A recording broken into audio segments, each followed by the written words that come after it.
ഓം ശാന്തി 19/3/2024. ഇന്നത്തെ മുരളിയുടെ main points. മധുരമായ കുട്ടികളെ, തുടർച്ചയായി ബാബയെയും സമ്പത്തിനെയും ഓർമ്മിക്കൂ. ബാബ ആത്മീയ ഡോക്ടറാണ്. നിങ്ങളെ നിരോഗിയാക്കുന്നതിന് ഒരേ ഒരു മരുന്ന് പറയുന്നു: കുട്ടികളെ, എന്നെ ഓർമ്മിക്കൂ. മുഴുവൻ ജ്ഞാനത്തിൻ്റെയും സാരമെന്നത് രണ്ട് കാര്യങ്ങളാണ്. ഒന്ന് ബാബയെ ഓർമ്മിക്കൂ, രണ്ടാമത്തേത് സതയുഗത്തെ അല്ലെങ്കിൽ സമ്പത്തിനെ ഓർമ്മിക്കൂ എന്നത്. ബാബ അവിനാശി ഡോക്ടറാണ്, ആത്മാവിൻ്റെ ഡോക്ടറാണ്. സാധാരണ ഡോക്ടർമാർ ശരീരത്തെയാണ് പരിശോധിക്കുന്നത്, ശരീരത്തിനെയാണ് ശരിയാക്കുന്നതിനായി മരുന്ന് തരുന്നത്.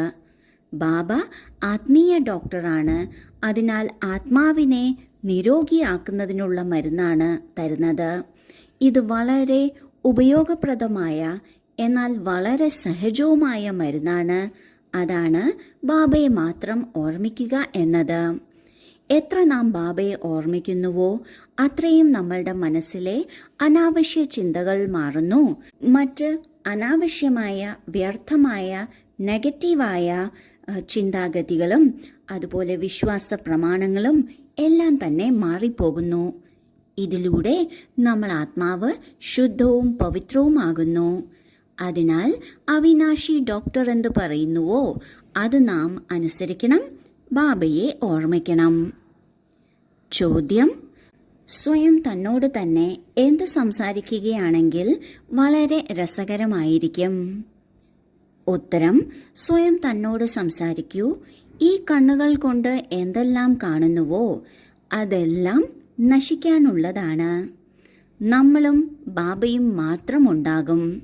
മധുരമായ ബാബ നമ്മളെ സ്വർഗത്തിൻ്റെ അധികാരിയാക്കി മാറ്റുന്നു. ഇങ്ങനെ സംസാരിക്കണം, ഏകാന്തതയിലേക്ക് പോകണം. എങ്കിൽ വളരെ രസകരമായിരിക്കും. ലോകത്തിൽ പറയാറുണ്ട്, നാം തന്നെയാണ് നമ്മളുടെ ഏറ്റവും നല്ല സുഹൃത്ത്, നാം തന്നെയാണ് നമ്മുടെ ഏറ്റവും മോശമായ ശത്രു എന്നും. ഇതെന്തുകൊണ്ടാണ് ഇങ്ങനെ പറയുന്നത്? എന്തുകൊണ്ടെന്നാൽ ഇവിടെ ഉദ്ദേശിക്കുന്നത് മനസ്സിനെയും ബുദ്ധിയെയുമാണ്. മനസ്സെപ്പോഴും ബുദ്ധിക്ക് അനുസരിച്ചാണ് പോകുന്നത്.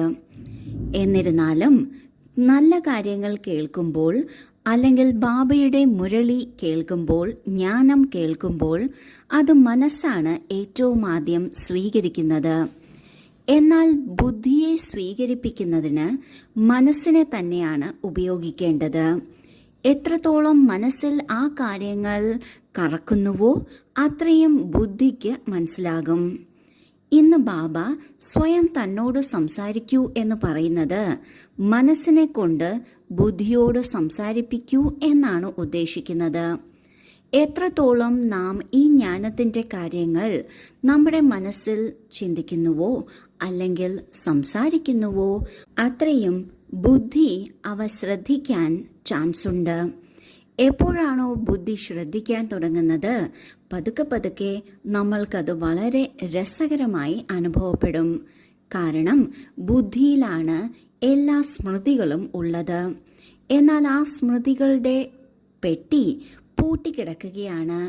ഈ ജ്ഞാനത്തിൻ്റെ താക്കോൽ ഉപയോഗിച്ചു മാത്രമേ ആ ബുദ്ധിയുടെ പൂട്ട് നമ്മൾക്ക് പുറത്തുറക്കാൻ പറ്റുള്ളൂ.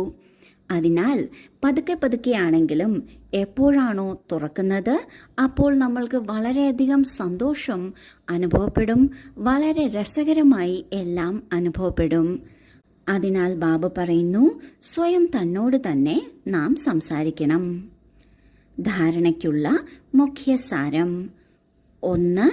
ഏകാന്തമായി ഇരുന്ന് ബാബയെ ഓർമ്മിച്ച് സമ്പാദ്യം ശേഖരിക്കണം. തൻ്റെ ഉള്ളിൽ ചെക്ക് ചെയ്യണം, ഓർമ്മയുടെ സമയത്ത് മനസ്സ് അലഞ്ഞു തിരിയുന്നില്ലല്ലോ. നമ്മൾ എത്ര സമയം സ്വീറ്റായ ബാബയെ ഓർമ്മിക്കുന്നു? 2. സദാ ഈ സന്തോഷത്തിലിരിക്കണം. നമ്മളെ ബാബ രാവണന്റെ കൂട്ടിൽ നിന്ന് മുക്തമാക്കിയിരിക്കുകയാണ്. ഇനി നമ്മൾ ഇങ്ങനെയുള്ള ലോകത്തിലേക്ക് പോകുകയാണ്. എവിടെയാണോ ചൂടുമില്ല, തണുപ്പുമില്ല, അവിടെ സദാ വസന്ത ഋതു ആയിരിക്കും. ആദ്യത്തെ പോയിന്റിൽ ബാബ പറയുന്നു, നമ്മൾ നമ്മളുടെ ചാർട്ട് നന്നായി ചെക്ക് ചെയ്യണം. കാരണം നമ്മളുടെ മനസ്സ് അങ്ങോട്ടും ഇങ്ങോട്ടും പോകുന്നില്ലല്ലോ. അങ്ങനെ പോകുകയാണെങ്കിൽ ഏത് കാര്യത്തിലേക്കാണ് പോകുന്നത്, അവിടെ എന്തുകൊണ്ടാണ് പോകുന്നത് എന്നത് നോക്കി അതിനെ എത്രയും പെട്ടെന്ന് തീർക്കുക തന്നെ വേണം.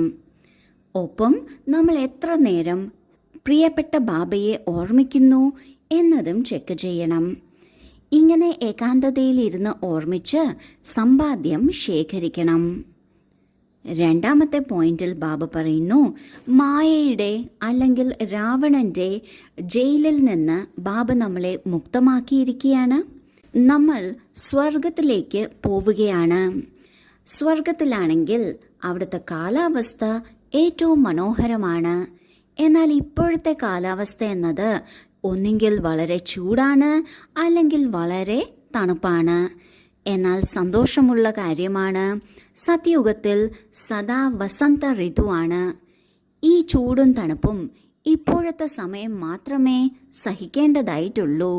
ഇനി നമ്മൾ പോകുന്നത് വസന്ത ഋതുവിലേക്കാണ്. വരദാനം: എൻ്റേതിനെ നിൻ്റേതിലേക്ക് പരിവർത്തനപ്പെടുത്തി നിശ്ചിന്ത ചക്രവർത്തിയായിരിക്കുന്ന സന്തോഷത്തിൻ്റെ സമ്പത്തുകൊണ്ട് നിറഞ്ഞിരിക്കുന്നവരായി ഭവിക്കട്ടെ. ഏത് കുട്ടികളാണോ എല്ലാം നിൻ്റേത് എന്നാക്കിയിട്ടുള്ളത് അവർ നിശ്ചിന്തരായി ഇരിക്കുന്നു. എൻ്റേതായി ഒന്നുമില്ല, എല്ലാം നിൻ്റേതാണ്. എപ്പോഴാണോ ഇങ്ങനെ പരിവർത്തനം ചെയ്യുന്നത് അപ്പോൾ നിശ്ചിന്തരായി തീരുന്നു. ജീവിതത്തിൽ ഓരോരുത്തരും നിശ്ചിന്തരാകാൻ ആഗ്രഹിക്കുന്നു. എവിടെയാണോ ചിന്ത, അതായത് വിഷമമില്ലാത്തത്, അവിടെ സദാ സന്തോഷമുണ്ടാകും. അങ്ങനെ നിന്റേത് എന്ന് പറയുന്നതിലൂടെ, നിശ്ചിന്തമാകുന്നതിലൂടെ സന്തോഷത്തിൻ്റെ സമ്പത്ത് കൊണ്ട് നിറഞ്ഞവരാകുന്നു. നിങ്ങൾ നിശ്ചിന്ത ചക്രവർത്തികളുടെ അടുക്കൽ എണ്ണാൻ പറ്റാത്തത്രയും അളവറ്റ അവിനാശി സമ്പത്തുണ്ട്. അത് സത്യയുഗത്തിലും ഉണ്ടായിരിക്കില്ല. ലോകത്തിലുള്ള ഓരോരുത്തരും നിശ്ചിന്തരായിരിക്കാൻ ആഗ്രഹിക്കുന്നു. അതിനായി എന്തെല്ലാം പ്രയത്നം ചെയ്യേണ്ടതുണ്ടോ അതെല്ലാം അവർ ചെയ്യുന്നുണ്ട്. പക്ഷെ എന്നിരുന്നാലും നിശ്ചിന്തമായിരിക്കാൻ സാധിക്കുന്നില്ല. കാരണം അവർക്ക് ജ്ഞാനവുമില്ല, അവരുടെ അടുക്കൽ ബാബയുമില്ല. എന്നാൽ നമ്മൾ കുട്ടികളുടെ അടുക്കൽ ബാബയുമുണ്ട്, ജ്ഞാനവുമുണ്ട്. നമ്മൾ നമ്മളുടെ എല്ലാം തന്നെ ബാബയ്ക്ക് നൽകിയിരിക്കുകയാണ്. എല്ലാത്തിൻ്റെയും ഉത്തരവാദിത്വം ബാബയ്ക്കാണ്. നമ്മൾ നിർദ്ദേശമനുസരിച്ച് നടക്കുന്നവരാണ്. എപ്പോഴാണോ ഈ ഒരു സ്ഥിതിയിലെത്തുന്നത്, ഈ ഒരു പരിവർത്തനം നടത്തുന്നത്, എൻ്റേതെല്ലാം നിൻ്റേത് എന്ന പരിവർത്തനം, ഇതിലൂടെ നമ്മൾ ഓരോരുത്തരും നിശ്ചിന്ത ചക്രവർത്തിയായി തീരുന്നു. കാരണം നമ്മളല്ല വണ്ടി ഓടിക്കുന്നത്. വണ്ടി ഓടിക്കാൻ വളരെ നന്നായി അറിയാവുന്ന റോഡിൻ്റെയും ലോകത്തിൻ്റെയും അധികാരിയായ ബാബയാണ് നമ്മൾക്കായി വണ്ടി ഓടിക്കുന്നത്. അതിനാൽ നമ്മൾ തികച്ചും നിശ്ചിന്തരാണ്. ഇങ്ങനെ നിശ്ചിന്തരായിരിക്കുമ്പോൾ നമ്മളുടെ അടുക്കൽ അളവറ്റ അവിനാശിയായ സമ്പത്തുണ്ട്. അത് സന്തോഷത്തിൻ്റെ ആകട്ടെ, സുരക്ഷിതത്വത്തിൻ്റെ ആകട്ടെ. ഇങ്ങനെ നിശ്ചിന്ത ചക്രവർത്തിയാകാൻ സത്യയുഗത്തിലും സാധിക്കില്ല. ഈ ഒരു സമയം മാത്രമേ സാധിക്കുള്ളൂ. സ്ലോഗൻ: സമ്പത്തുകളെ സേവനത്തിൽ ഉപയോഗിക്കുക. അർത്ഥം സമ്പാദ്യത്തിൻ്റെ ശേഖരണം വർദ്ധിപ്പിക്കുക എന്നാണ്. നമ്മുടെ സമ്പത്തുകൾ എന്നാൽ നമ്മുടെ സമയം, സങ്കല്പം, നമ്മളുടെ അടുക്കലുള്ള സാമഗ്രികൾ, നമ്മളുടെ ശരീരം, മനസ്സ്, ബുദ്ധി തുടങ്ങിയ കാര്യങ്ങളാണ്. ഇവയെല്ലാം സേവനത്തിൽ ഉപയോഗിക്കുന്നതിലൂടെ ഓരോ കാര്യത്തിലും അനേകം മടങ്ങ് നമ്മൾക്ക് റിട്ടേൺ ലഭിക്കുകയാണ്. നമ്മളുടെ സമ്പാദ്യത്തിൻ്റെ ശേഖരണം വർദ്ധിച്ചുകൊണ്ടിരിക്കുകയാണ്. അതിനാൽ ബാബ പറയുന്നു, എല്ലാ സമ്പത്തുകളെയും സേവനത്തിൽ ഉപയോഗിക്കണം. ഓം ശാന്തി.